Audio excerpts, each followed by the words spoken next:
A claps.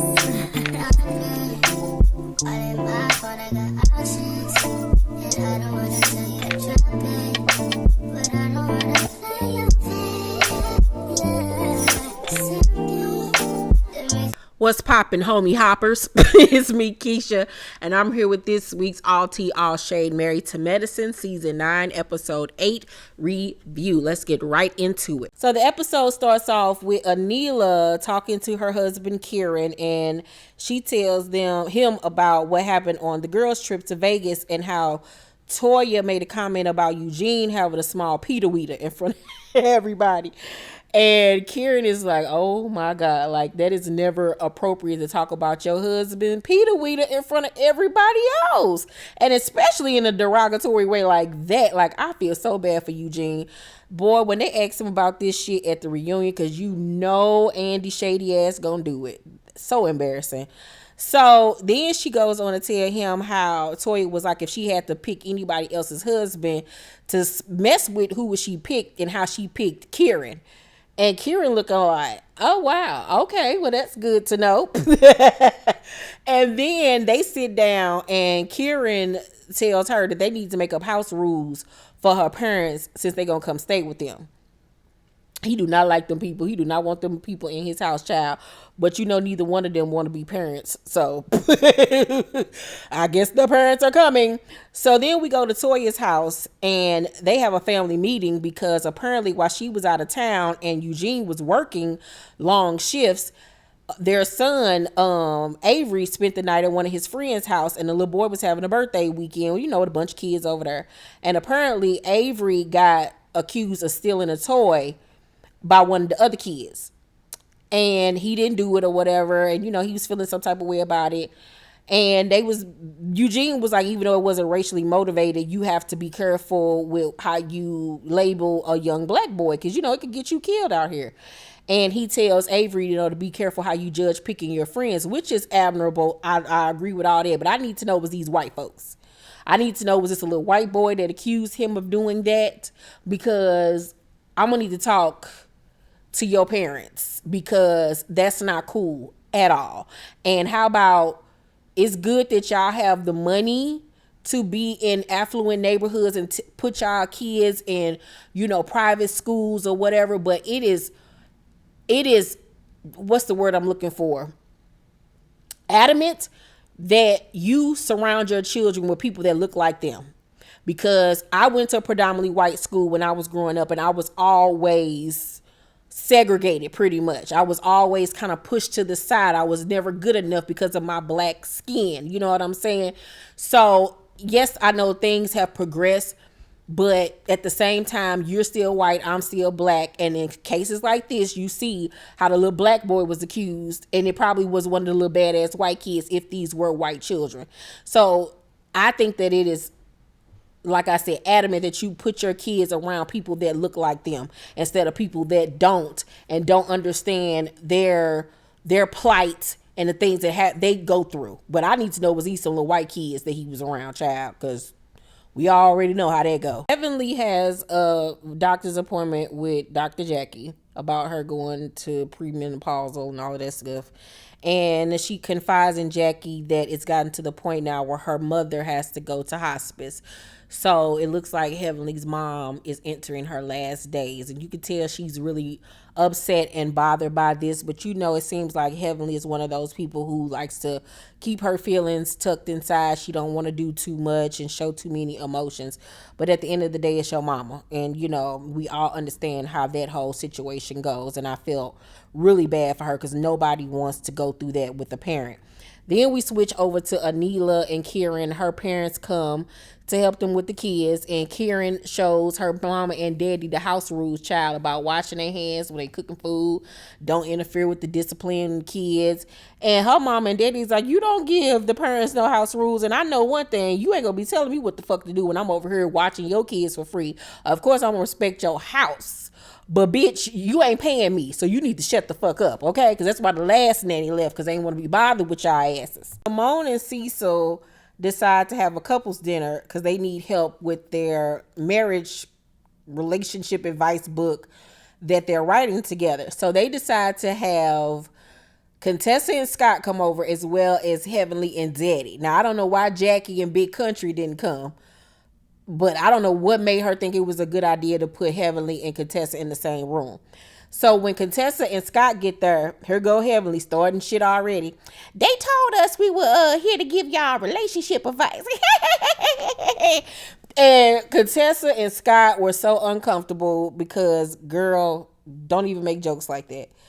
So they all sit down to the table, and Heavenly keep on trying to run shit like this is her event. And Cecil and Simone keep on having to stop her like, hold on her. Yeah, oh, horsey. And Cecil was like, we want everybody to feel comfortable. We want everybody to be open. So I got these NDAs that I want you all to sign. So, of course, Cecil lets everybody know that he was joking and he doesn't have an NDA for anybody. So the topic of, marriage and stuff and how all the couples met comes up, and everybody tells how they met each other's story. And then Simone makes a comment about how, when marriage is good, it's good, but when it's bad, it's really bad. And Damon, honey, decides to have a moment. He decides to have his go to church, come to Jesus, Martin Luther King, Malcolm X speech, honey.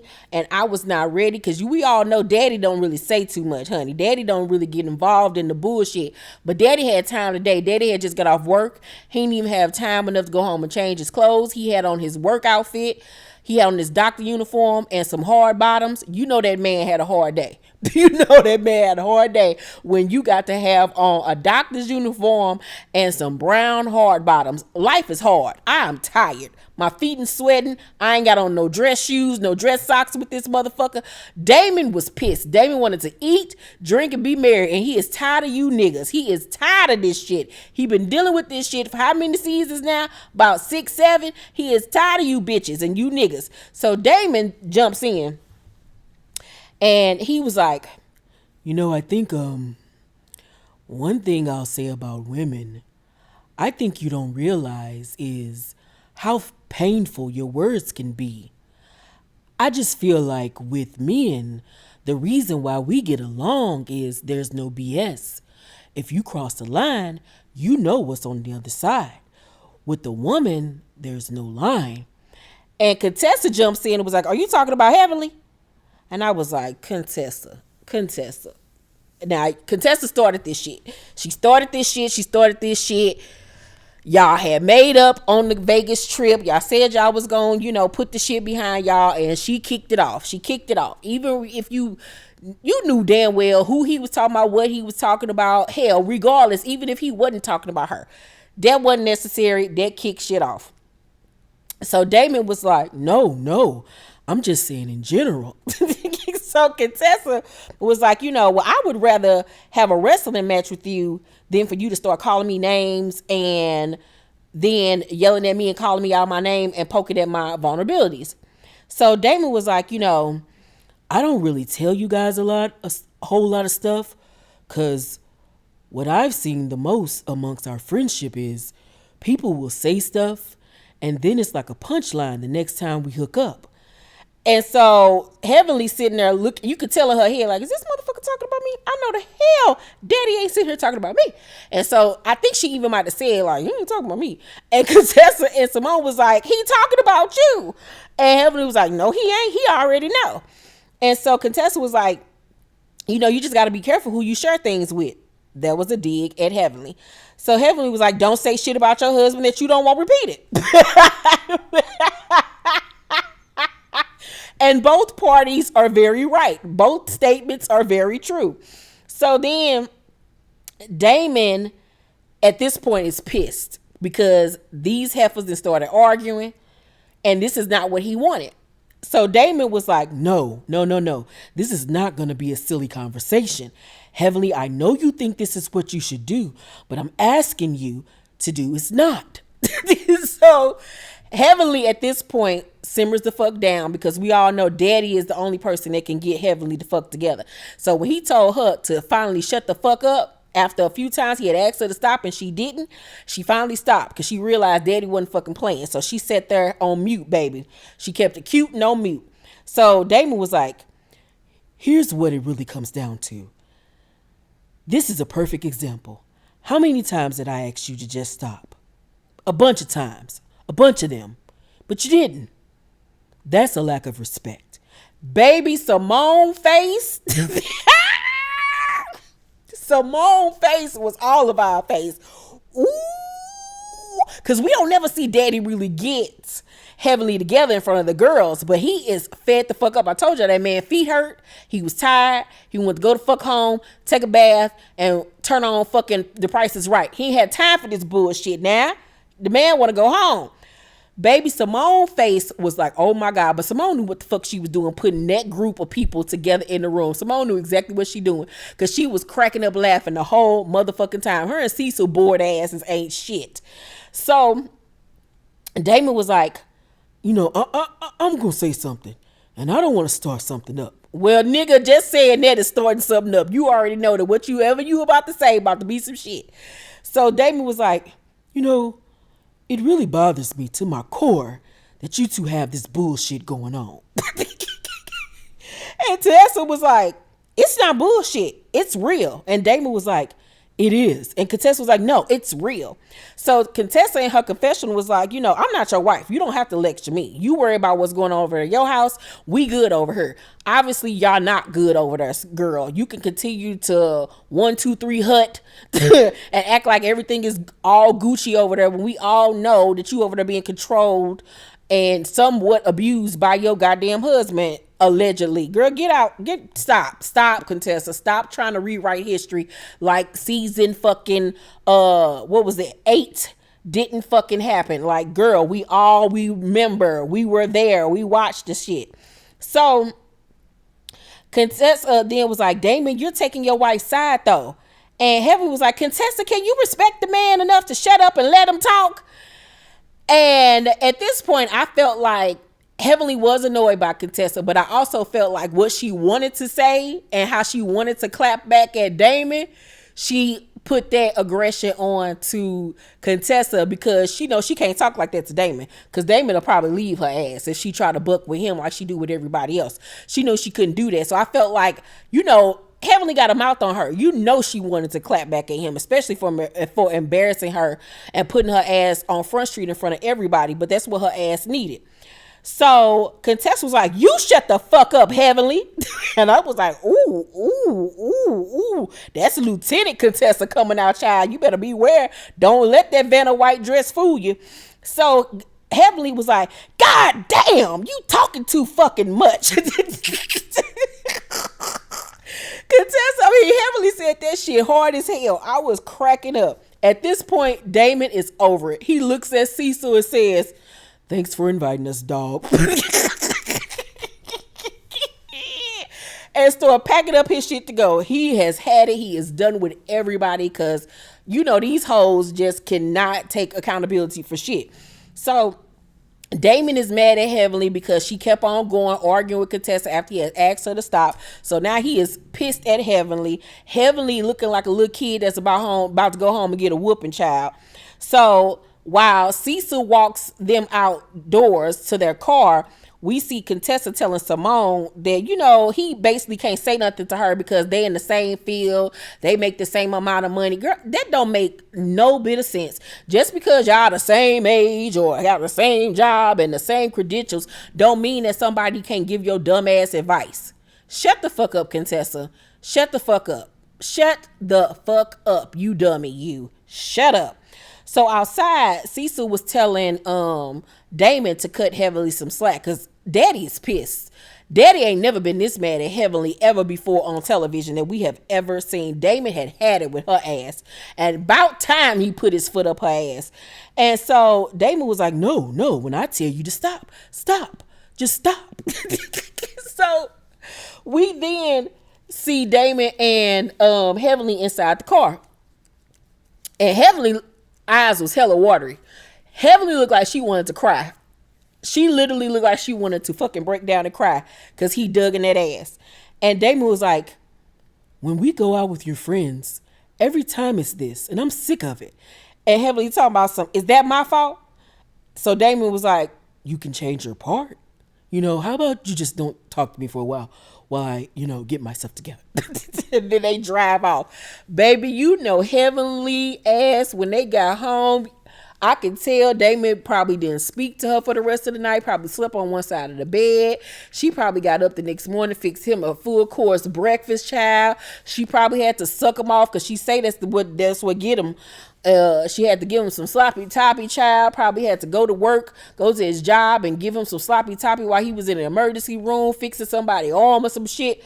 Baby, Heavenly ass was in the doghouse, and I loved every minute of it because it's about time somebody checked her ass, and it's about time Damon got her ass together because Heavenly is fucking wild. She is like a Tasmanian devil, and can't nobody get her together but him, and it's about time she got put in her place, even though Contessa ass was very much wrong too, and she started that shit, but you could tell that Contessa this season is caping for her husband, doing all the chit-chatting and defending of their marriage, because she embarrassed his ass last season. So, girl, goodbye. But I love Damon tonight. Damon put that big dick energy out there on that table. It's the day of Jackie's O-Shot party. And all the girls come except for Heavenly. Heavenly gives her a call beforehand and lets her know she can't come because she had to put a do not resuscitate order in for her mom. So she's really taking it hard, and she didn't really want to come and be bothered. I just knew at first she was going to say she didn't want to come because Contessa was going to be there. But I actually had something to do with her mom. And, she was crying, and, it was really tough on her. And Jackie was like, I've been through the same thing, so I totally understand. So Anila decides to come and bring her mama with her, even though in their culture it's taboo to talk about anything sexual. Her mama didn't even tell her about her period. She had to learn about it on her own. So why would you bring your mama to something like that and didn't even tell her mama where they was going?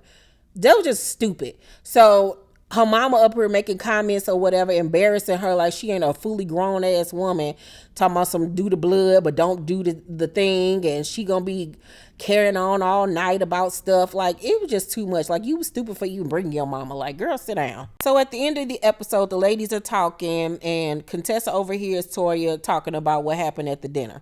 So Contessa comes over, and Toya was like, I heard you check Damon and Heavenly. And she was like, yeah, I did, or whatever. And Contessa was like, it only went left because Heavenly made it go left or whatever. And I was like, from what we saw, now it could have been edited to make it look that way. You started it. But Quad then jumps in, was like, the reason why Heavenly probably reacted that way is because her mom is dying right now. Literally, her mom is dying, so everybody feel like shit now. And Contessa was like, let's say a prayer for her mom, and they say a quick prayer or whatever. And Quad thanks her because, even when y'all not getting along, you can still pray for her mom and everything. And I'm like, because at the end of the day, what they arguing about ain't that deep for her not to pray for her mama. Like, that would be crazy. So Anila mama still won't let her grown big ass do the shot. And she's sitting up there literally listening to her mama like she not a grown able-bodied woman, girl. But I guess when your mama taking care of your kids for you for free and you don't want to be bothered with them, you're gonna listen to your mama. So the episode goes off. I give tonight's episode an A because of Dr. Damon. Dr. Damon did the damn thing. Tonight's episode was all about a Dr. Damon. This was a Dr. Damon appreciation video, and I was here for it. Let me know what y'all thought about tonight's episode down below in the comment section. Make sure to thumbs up this video, like and subscribe, and hit that notification bell button. I love you guys, and I'll see you on the next video. Bye.